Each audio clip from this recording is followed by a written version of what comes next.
Smart, smart, do. We are the children, the children of God. Come, come, come. We change our world. We have what it takes to do it smart and make it smart. Welcome to our Smart Do.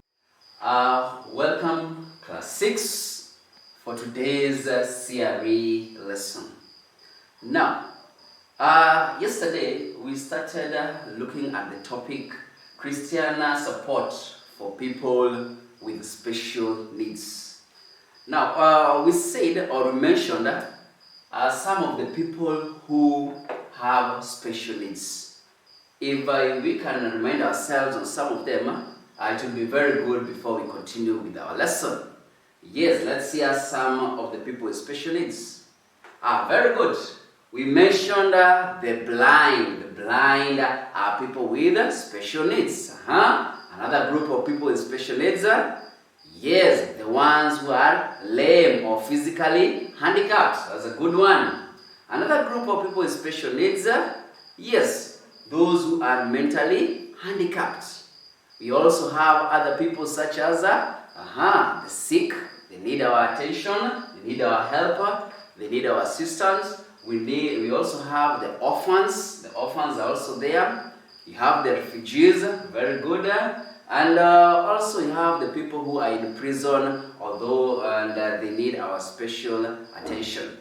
Now, today we are going to start with one category of these people who have special needs, and those are the people referred to as visually impaired. Visually impaired.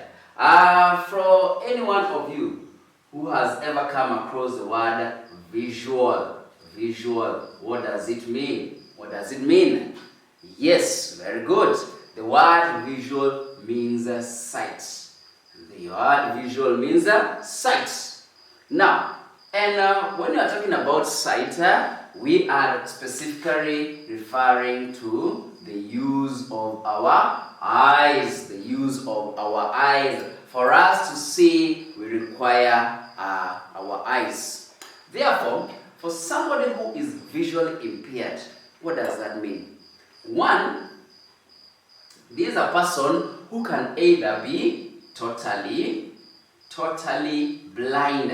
A person who is visually impaired can be described to as one who is either totally blind. That means this person cannot see at all.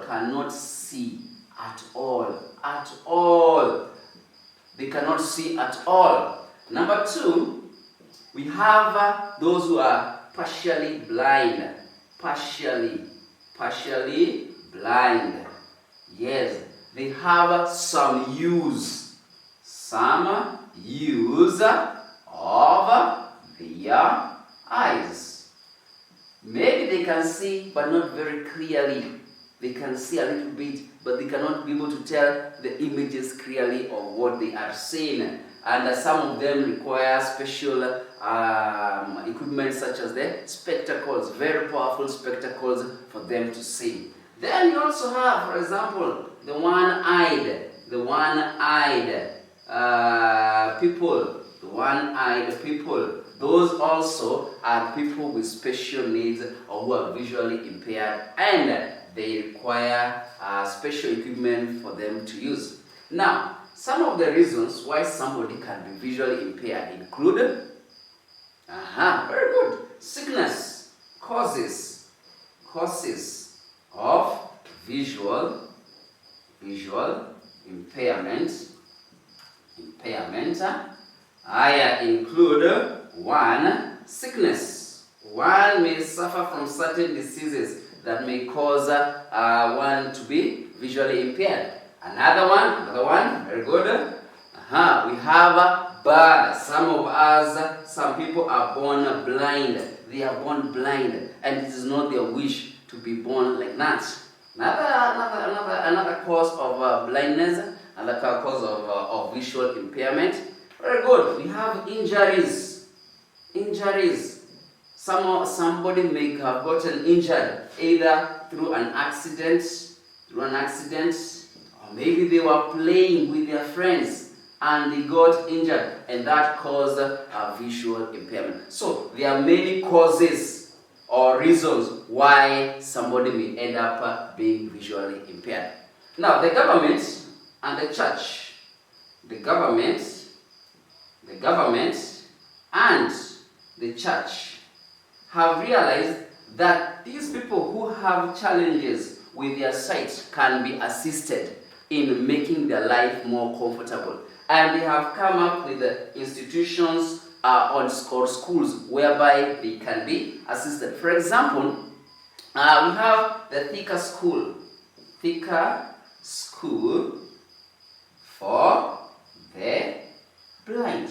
Now, this is a school whereby the visually impaired are taught to live a meaningful life. And the Thika School for the Blind is run by the Salvation Army. That is a church. The church that is the Salvation Army. Another school that is there is St. Lucy's. St. Lucy's Igonji. Igonji. That is in Meru. Now, St. Lucy's Igonji is run by the Catholic Church. And here, the people, individuals who are visually impaired are assisted to live a meaningful life.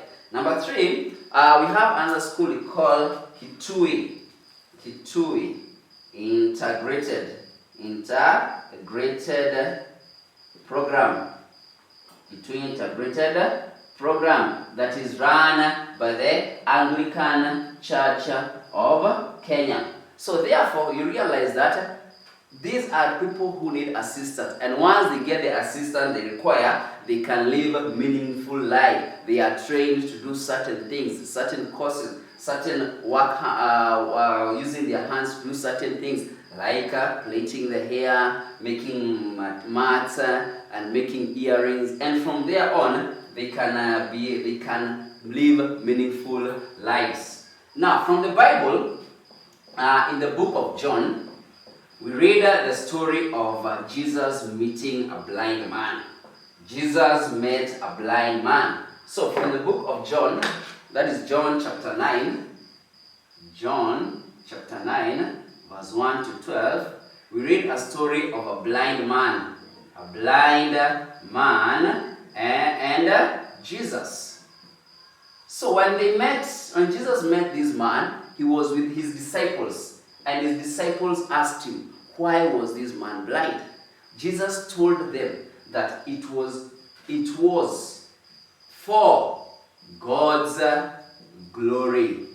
It was for God's glory that this man was blind. So, Jesus being merciful to this man, what did he do? He spat on the ground and mixed his saliva with soil. And took the mixture, that is now the mud, and applied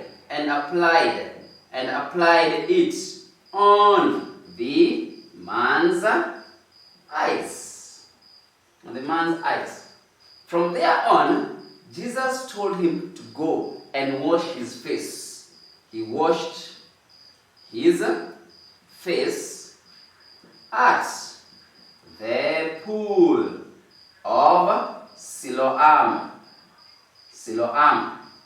Now, this one means sent, because he was told go. Jesus sent him to wash his face at the pool of Siloam. And once he got there, once he did that, the man was able to see.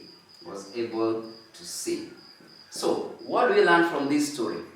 Jesus wants us to be kind and caring. He wants us to be kind and caring to those who are visually impaired. We should be kind and caring. So therefore, anytime we meet an individual who is visually impaired and requires our assistance, it is important that we help them do their tasks. So I hope you'll be able to practice that whenever you meet them. Otherwise, have a good time. We shall meet another time.